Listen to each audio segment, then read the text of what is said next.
Bom dia a todos. Meu nome é Laila Norato. Eu sou estudante do Programa de Especialização Lato Sensu em Técnicas Avançadas em Análises Clínicas, na modalidade de Métodos de Diagnóstico, Investigação e Hematologia Tropical. Eu sou orientada pela Tânia Regina Tozedo Mendonça e o título da minha monografia é Torque-tenovírus na saliva, o potencial biomarcador do estado imunológico em indivíduos infectados pelo HIV, aqui no link 52. O TTV, ou torque-tenovírus, é um vírus de DNA não envelopado, pertencente à família Aneloviridae, juntamente com o torque-tenomine-vírus e o torque-tenomide-vírus, sendo classificado como sendo do gênero alfa-torque-tenovírus. Seu genoma possui uma conformidade circular de polaridade negativa, que abriga 3 regiões codificantes, OF1, 2 e 3, com cerca de 3.800 nucleotídeos. Para a detecção desse vírus através da técnica de PCR, são utilizados primers para regiões específicas desse genoma, sendo os primers para a região N22 muito utilizados em estudos mais antigos, e os primers para a região não codificante, os mais utilizados atualmente, por conta dessa região possuir uma maior sensibilidade de detecção. Por conta dessa região possuir diversas sequências regulatórias desse vírus, o que faz com que esses primers captem mais genótipos do TTV. Apesar de ser um vírus de DNA, ele possui um alto nível de heterogeneidade, com mais de 30 espécies descritas até o momento, que estão agrupadas em 5 grupos filogenéticos, sendo o grupo 1 e o grupo 3 de maior distribuição na população e o grupo 2 o menos comum. O torque-tenovírus tem uma distribuição mundial e está presente em cerca de 90% dos indivíduos saudáveis, mas a sua presença não está associada a nenhum quadro de manifestação clínica até o momento.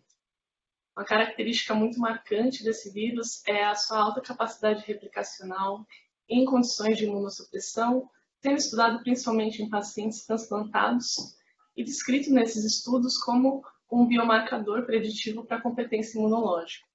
Ele também é muito estudado em pacientes com HIV por conta dessa doença levar à reativação de vírus latentes, tendo a história natural do TTV nesses pacientes de grande interesse, porém com resultados variados publicados nos estudos. As suas vias de transmissão ocorrem através da via parenteral, transfusional, via oral fecal e via vertical, e ele é encontrado em diversos materiais biológicos, sendo estudado principalmente no sangue e no plasma, mas também é estudado no fluidos genitais, coletas ambientais, tecidos hepáticos e também na saliva. A saliva, embora ele seja um material ainda pouco estudado em relação a esse vírus, foi visto que nesse material o título de TTV é de 10 a 10 mil vezes superior do que em relação a outros materiais, mesmo que todos esses espécimes biológicos venham de um mesmo indivíduo. Os seus prováveis sítios de replicação são apontados como sendo as células os hepatócitos, as células da medula óssea, e ele possui um sítio de replicação confirmado em células mononucleares do sangue periférico. Também são estudados outros sítios de replicação, como a orofaringe e as glândulas salivares, por conta dessa alta detecção do título de TTV nas amostras de saliva. Ele foi descoberto em 1997 no soro de um paciente que apresentava um quadro de hepatite etiológica desconhecida, e no ano seguinte as suas características moleculares e biofísicas foram descritas como sendo um vírus de DNA não envelopado. Nos anos 2000 foi capturada a primeira imagem de microscopia eletrônica desse vírus, no material humano, e em 2001 foi realizado um dos primeiros trabalhos acerca dos sítios de replicação desse vírus nos humanos, né? Sendo as células mononucleares confirmadas nesse estudo como um sítio de replicação desse vírus.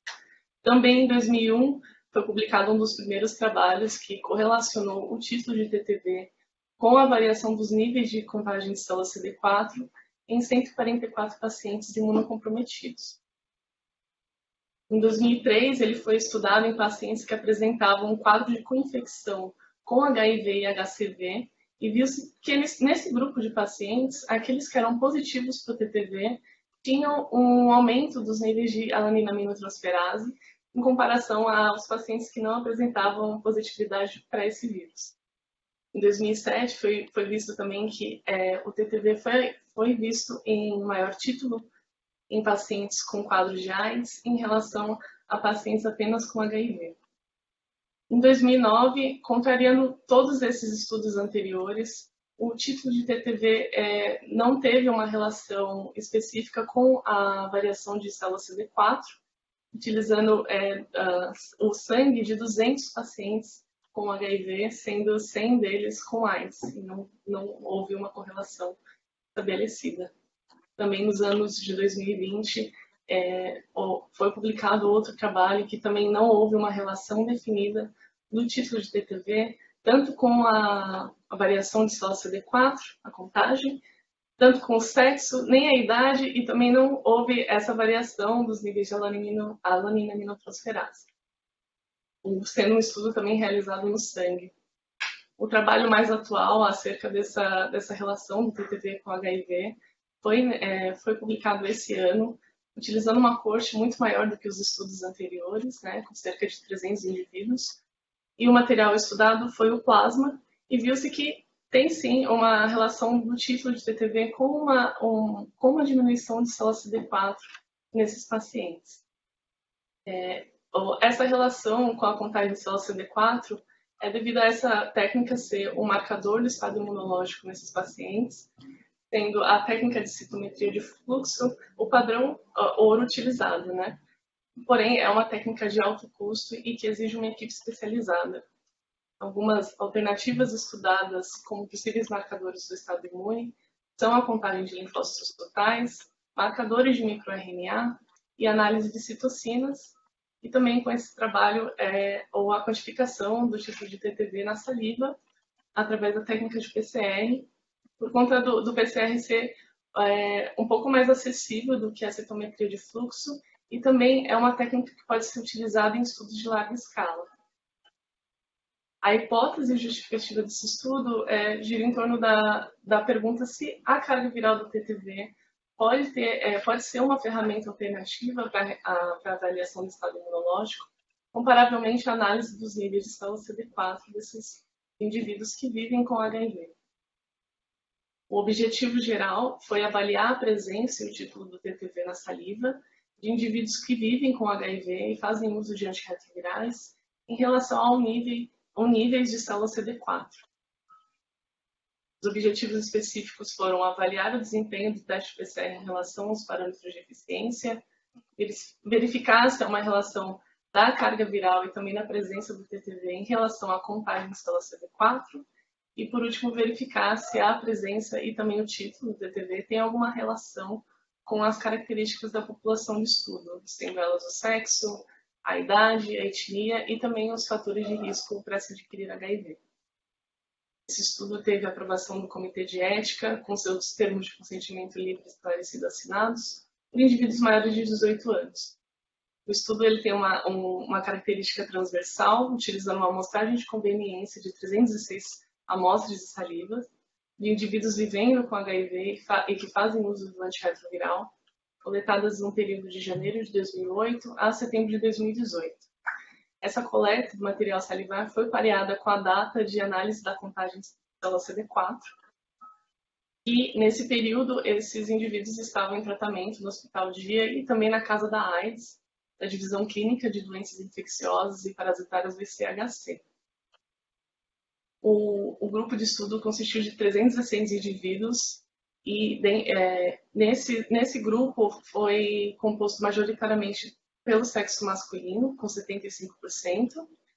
A etnia, né, que foi um fator de cor de pele autorreferida, foi distribuída com 59% de brancos, e a faixa etária predominante nesse grupo foi de 41 a 50 anos, compondo 43% do grupo.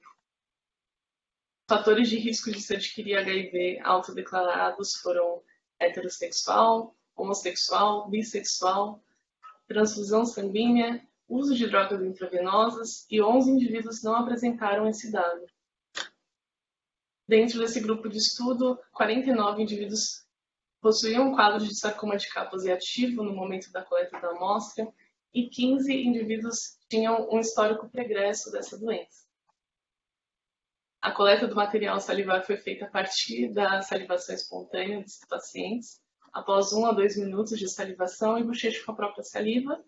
E o armazenamento dessas amostras foi feito após a centrifugação e a liquotagem, estocados em criotubos a menos 80 graus Celsius. A extração de DNA desse material foi feita com o kit Genomic DNA Extraction e o controle de qualidade para a extração dessas amostras foi o PCR real-time para o gene da RNase P, que é um gene endógeno a todas as células humanas. O PCR para detecção e quantificação do TTV utilizou primers específicos e também uma sonda para a região não codificante, são os primers mais sensíveis ou utilizados atualmente. A otimização do PCR foi feita pelo sistema Tecno Universal Master, utilizando a máquina do QuantStudio 5, e a ciclagem que nós utilizamos foi de acordo com as instruções do fabricante.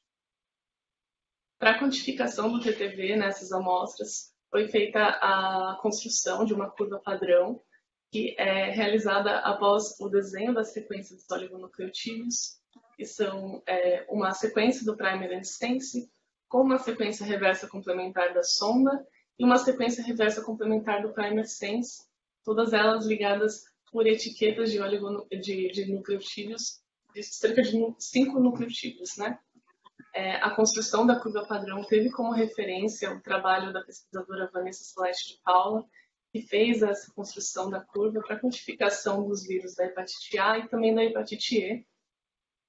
E após o desenho dessa sequência, ele é enviado a uma empresa especializada que nos envia um oligonucleotídeo sintético, leofilizado numa concentração de 100 micromolar. E ele é ressuspenso em PE aqui no laboratório, onde é feita uma solução mãe, que a partir dessa solução é feita uma diluição seriada em 12 pontos, como uma forma de quantificar as amostras clínicas que vão ser analisadas. A análise dos dados foi feita pelo programa QuantStudio de análise software, onde foi construída uma reta de regressão linear que correlaciona o número de ciclos para amplificação inicial com o número de cópias virais, tendo o limite de detecção desse vírus de 40 cópias de TTV por ml. A determinação do desempenho do teste do PCR foi feita com os parâmetros escritos na literatura, né, com um slope entre menos 3,5 a menos 3,0, um R próximo de um R ao quadrado próximo de 1 e uma eficiência de reação de 90 a 110%. Para a análise estatística foi utilizado o software GraphPad Prisma 9 e um valor de P inferior a 0,05 foi considerado como sendo estatisticamente significativo. Os resultados obtidos nesse estudo foram, primeiramente, a curva padrão, né, para a quantificação do TTV obteve os seus parâmetros satisfatórios, uma eficiência de reação em torno de 104%. O título salivar teve uma variação detectada nessas amostras de 0,38 a 8,11 log de 10 cópias por ml.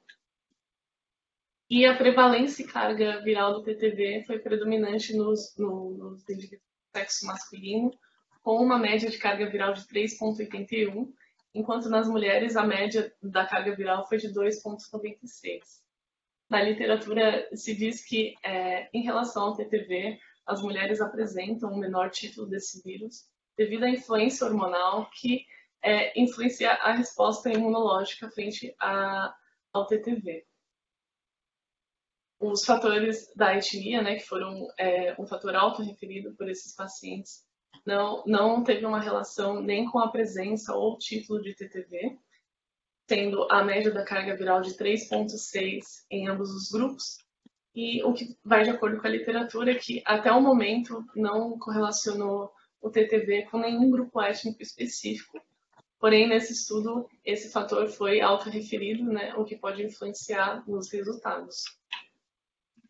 O risco de se adquirir HIV também não houve uma correlação tanto com o título de TTV quanto a sua presença, embora na literatura aponte que os fatores de risco que são atrelados ao TTV são aqueles que são obtidos através da via parenteral, né, que seria os fatores de risco transfusional e também o uso de drogas intravenosas.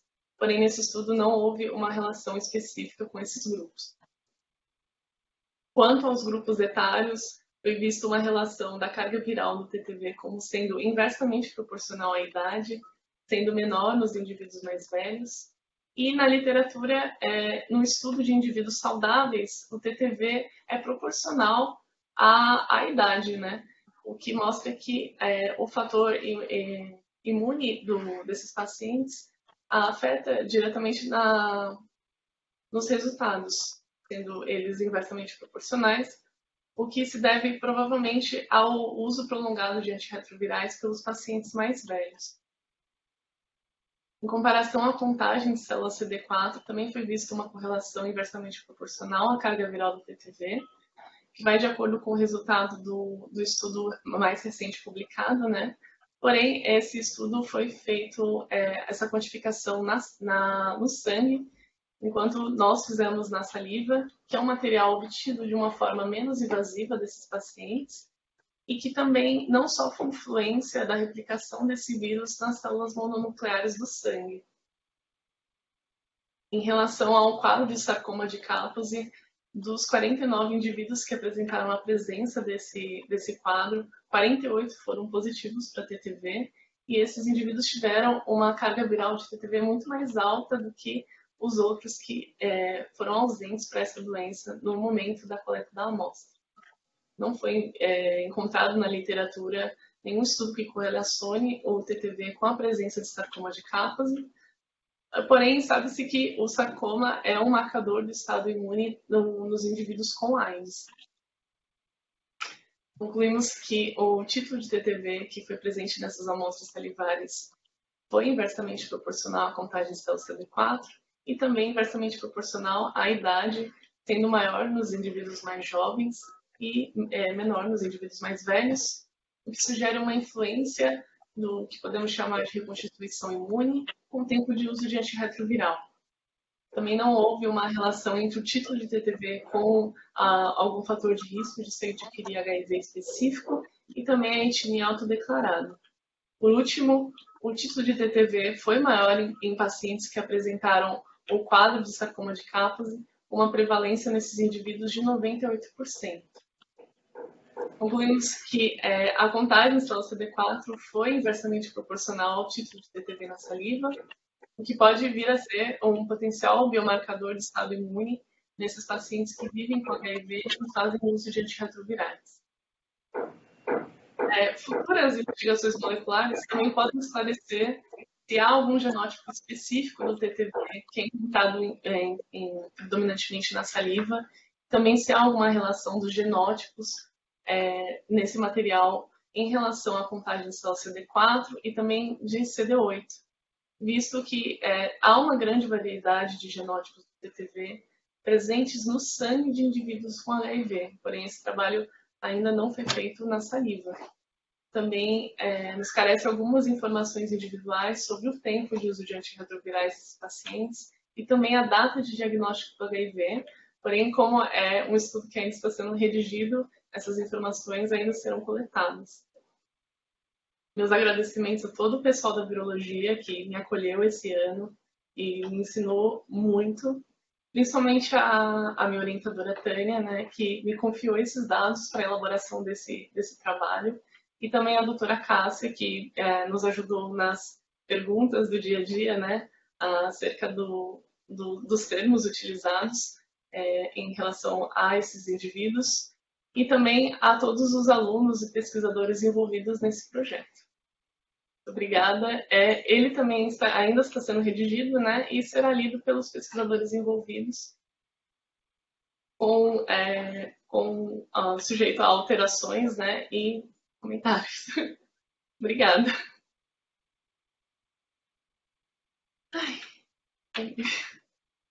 Como posso interromper o compartilhamento?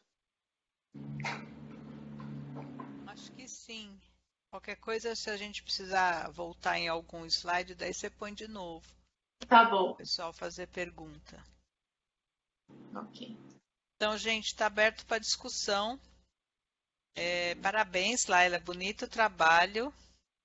E eu queria fazer uma pergunta que acho que você já meio que adiantou aí nas limitações do estudo, né? Que é essa questão do tempo da doença e também a questão da idade, né? De ter uma quantificação menor com maior idade. Uhum. Seria interessante, os pacientes com maior idade também tinham um CD4 mais alto? E acho que essa é a principal relação, né, que você mostrou, Sim. né? O CD4 é que interfere. Sim, a mediana da carga, da carga da carga não, da contagem de células CD4, ela foi maior nos indivíduos mais velhos.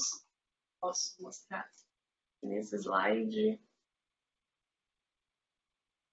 Foi de 516, né, no grupo maior de 50 anos, e a mediana da célula CD4 foi menor no grupo mais jovem, né? Que sugere essa influência do estado imunológico Do dos pacientes. tratamento mesmo, né? Isso. Tempo de tratamento, é. Uhum.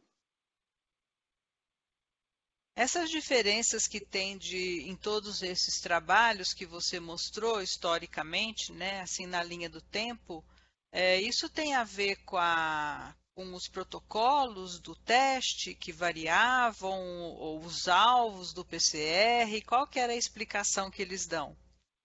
Eles não dão uma explicação dessa relação, porém, como os estudos mais antigos não mostram essa relação da contagem de células CD4 com a carga viral do TTV, viu que principalmente esses trabalhos utilizavam primers para a região N22, que é uma região mais restrita, né? Que não está presente em todos os genótipos do TTV. Por isso que a quantificação da carga viral nesses estudos foi muito menor do que no estudo mais recente, que utilizou o primer para a região não codificante.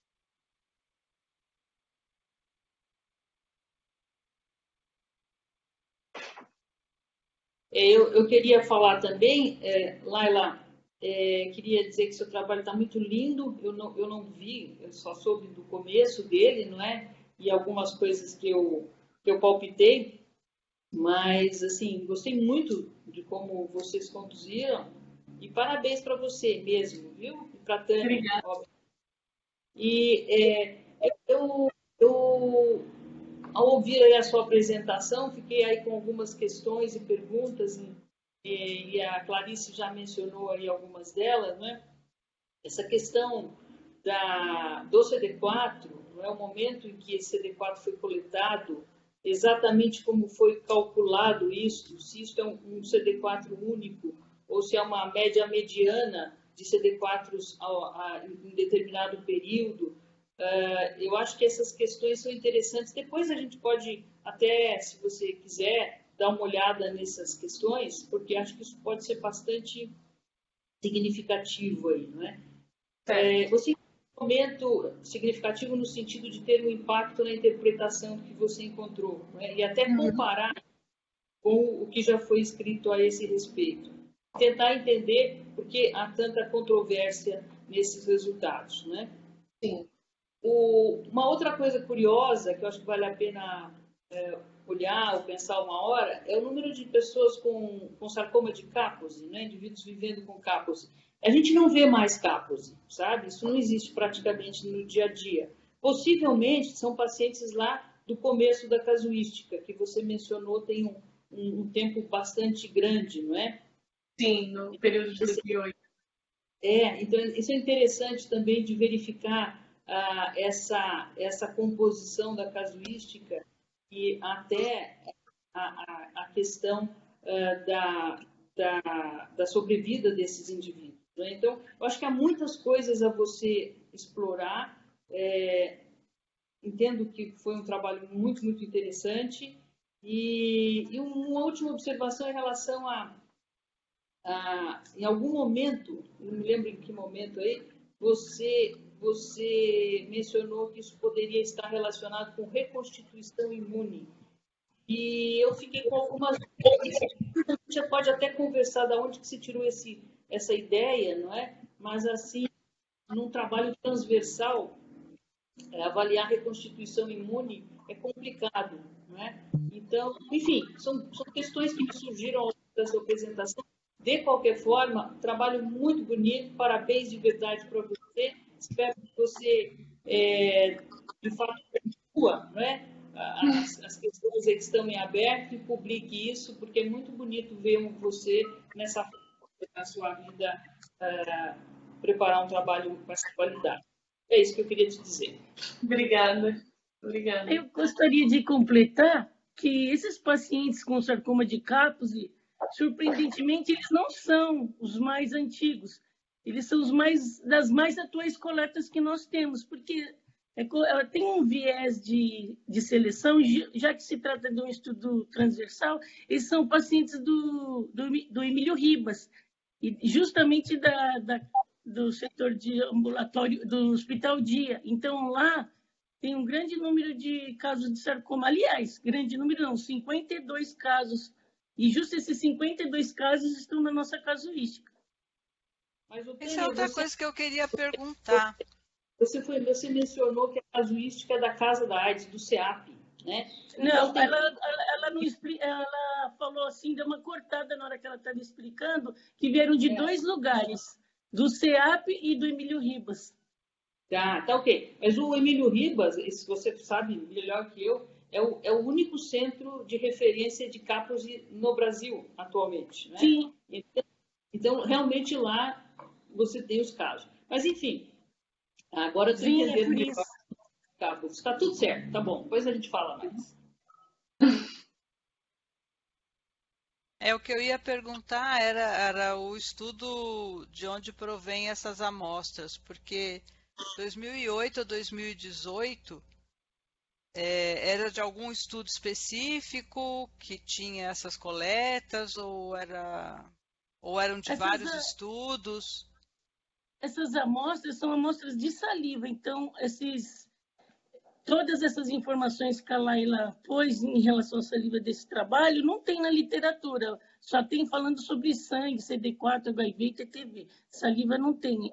Então, o importante do nosso trabalho é ter esse painel de salivas, que começou com a Wanda, junto comigo, no doutorado que a Wanda iniciou comigo, e depois continuou com a Ana Luísa no Emílio Ribas, que é a médica. A minha pergunta, Tânia, é o seguinte: foi colhido novo termo de consentimento para esses pacientes ou não?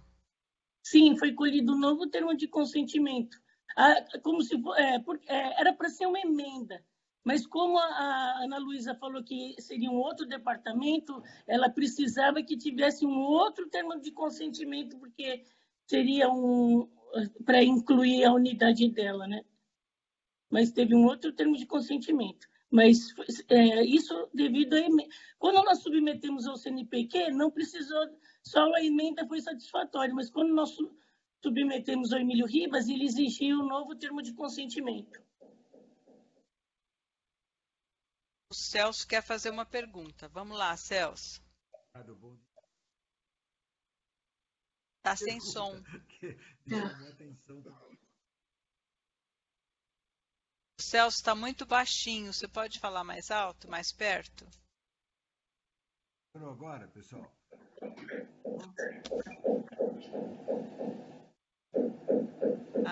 Tá bem baixo. Tá bem baixo ainda? Agora melhorou.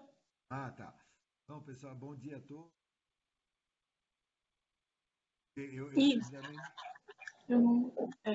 A questão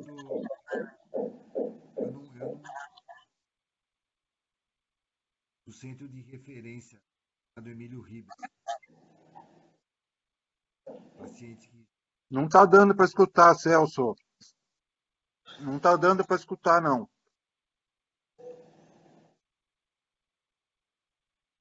Melhorou ou não?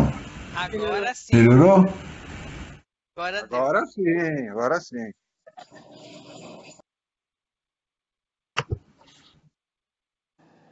Melhorou, pessoal? Melhorou. Melhorou. Não, mas é só para dizer que a Cássia matou a minha pergunta. Queria saber por que que tinha tanto Kaposi, que é uma coisa que a gente não vê mais mesmo, né?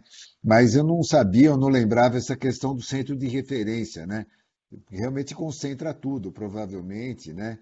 E mais surpreso ainda eu fiquei quando a Tânia contou que eram amostras relativamente recentes, né, Tânia?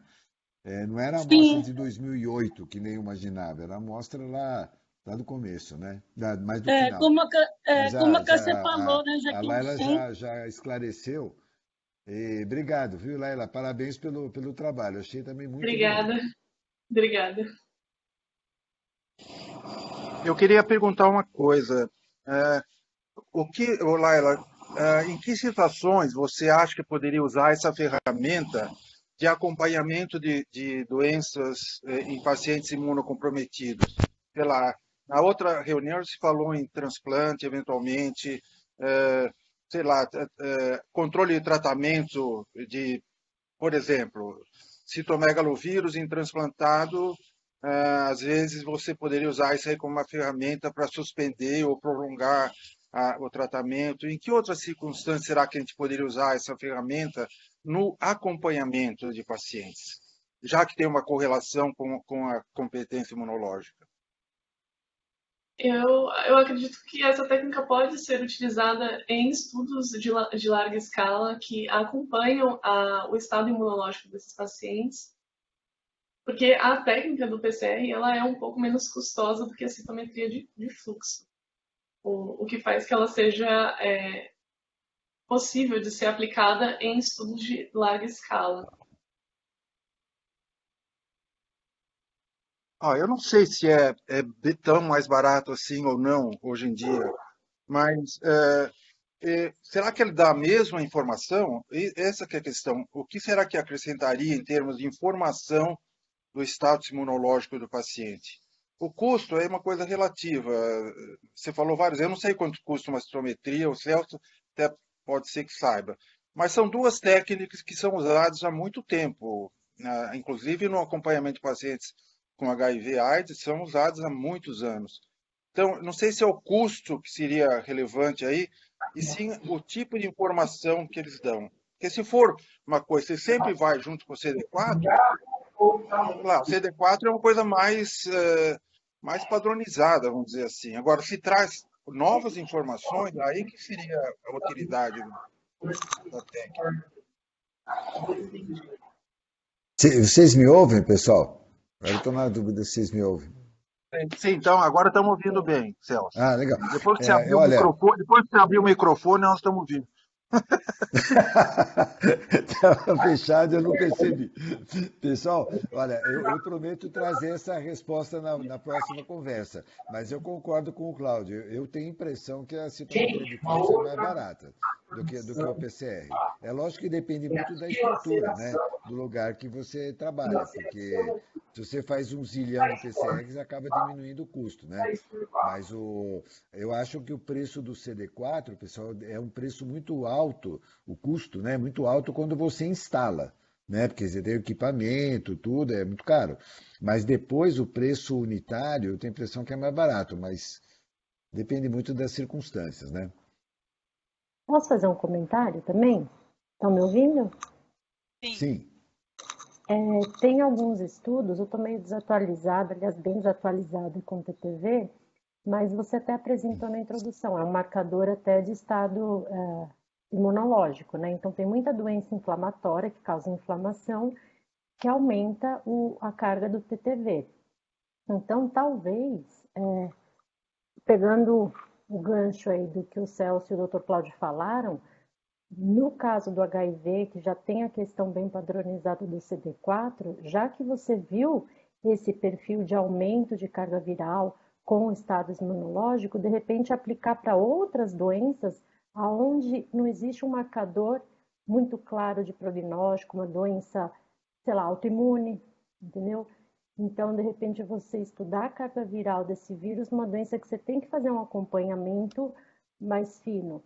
Além disso, será que não seria possível que esses pacientes HIV, quando você coletou a saliva, não estavam apresentando algum outro tipo de doença, um vírus respiratório ou qualquer outra coisa? E isso poderia também ter alterado a carga do PTV. Então, acho que é uma coisa mais para pensar o tipo da utilidade, se precisa de mais de uma coleta, fazer outros tipos de pergunta para o paciente se ele está com alguma comorbidade na hora. Mas eu acho que tem uma utilidade muito grande, sim. Só precisa ver exatamente em qual doença ele teria mais utilidade, na minha opinião. Esses marcadores virais de comparação com reconstituição imune, complicado é que assim eles têm um comportamento muito diferente de uma pessoa para outra. Então, correlacionar a carga viral, estabelecer cutoff é super difícil. Então, a gente vê, por exemplo, com o EBV, que também é um bom marcador, faz uma boa correlação com a imunidade, especialmente no pós-transplante, né, que está mais estudado, a gente vê que pacientes que flutuam com carga viral alta e outros que flutuam com carga viral super baixa. Então, assim, o cutoff é meio individual, né? Eu acho que são válidos para acompanhamento, mas, assim, estabelecer um cutoff universal é meio que impossível, né? É um cutoff para cada indivíduo que você acaba estabelecendo. Então, tem paciente que você percebe, esse aqui passou de 10.000 cópias, para ele é ruim, e outros passou de 100.000 cópias, é tipo um log de diferença, assim, sabe? Então, mas é muito interessante, as coortes de segmento dão mais informação disso. Posso fazer um comentário? Desculpa, pode falar. Não, pode falar, Paulo. Não, pode falar, Tânia, imagina, eu te cortei. Não, eu gostaria de ouvir, pode falar. Tá. Não, só para fazer um comentário, eu acho que o que se tem, acho que ainda são todos estudos ainda, tem um grupo, se não me engano, austríaco, que faz um trabalho bem interessante com transplantado renal. E aí foi justamente isso que a Clarice falou, são coletas seriadas em que você faz o acompanhamento do indivíduo ao longo de um determinado tempo. E eles conseguiram, em alguns trabalhos que eles mostraram, fazer uma certa customização de imunossupressor com esse acompanhamento. Então é bem interessante. Esse grupo não era com saliva, era com plasma, mas eles têm resultados bastante interessantes, né, nesse acompanhamento, e realmente é o indivíduo com o próprio indivíduo. É interessante. Gostaria de agradecer todas as opiniões que vocês estão dando, que estão nos ajudando a discutir todas essas dúvidas que nós temos. O que levou nós a pensarmos num substituto para o CD4, pelo menos uma alternativa, é que quando nós pesquisávamos o CD4 desses pacientes, em outra casuística, a gente nunca achava um estudo longitudinal correto do CD4, sempre faltava. E quando a gente ia nas instituições do HC, ou mesmo no Emílio Ribas, tinha várias lacunas, porque falava que não tinha feito a citometria por falta de recursos, por falta de... o Ministério não estava fornecendo, sempre tinha várias lacunas nessas informações de CD4. Então, essa casuística, a gente tinha pareado a coleta da saliva com a informação do CD4 pareado, no mesmo momento. E é por isso que foi selecionado o 316, porque senão seria muito mais, havia muita falta de informação de CD4. O acompanhamento desses pacientes, os médicos falavam que era difícil para fazer esse acompanhamento de CD4. Aí a gente viu na literatura que tinha muitas regiões remotas onde não tinha contagem de CD4, que eles usavam linfócitos totais, onde eles estipularam um cutoff e tinha 78% de sensibilidade. Um cutoff onde um CD4 menor que 250 corresponderia a um linfócito total, acho que de 1.200, se não estou enganado. Embora era uma sensibilidade de 78, embora não seja boa, eles consideravam ótimas para aquele lugar que não tinha condição nenhuma de dosar o CD4.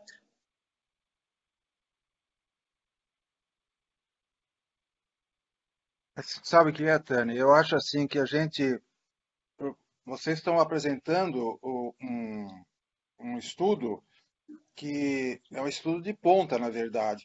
Você não pode justificar com as mazelas É do verdade. Ministério. Eu lembro uma vez que eu fui numa banca, a pesquisadora, que era do Butantan, ela foi para o exterior e ela levou, ela tinha que fazer 100 ou 200 amostras, ela levou 8 amostras com ela e depois ficaram de mandar. Aí a chefe não permitiu.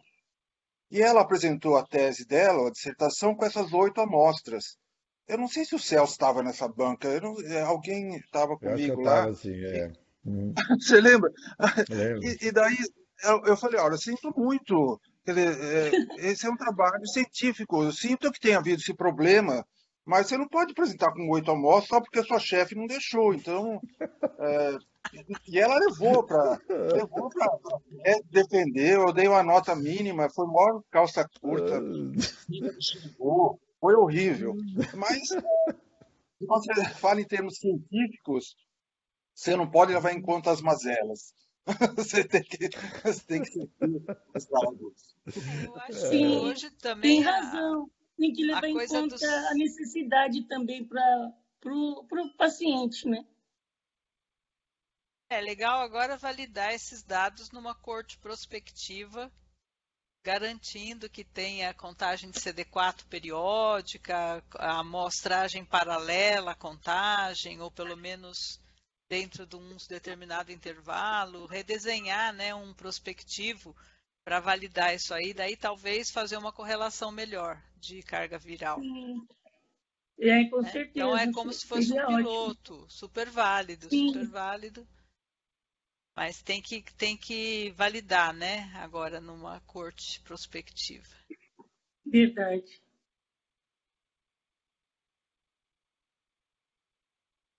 Bom, gente, mais comentários?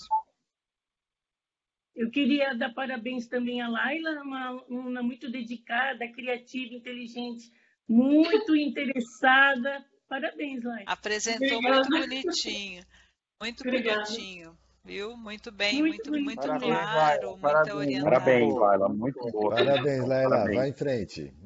Obrigada. Tá aí, gente. Até já então. Daqui a pouco tô aí. Tchau, tchau, pessoal. Obrigada. Tchau. Tchau. Muito obrigado, Tchau, pessoal. tchau. Foi ótimo. Tchau, tchau. Muito Abraço. obrigado. Obrigada.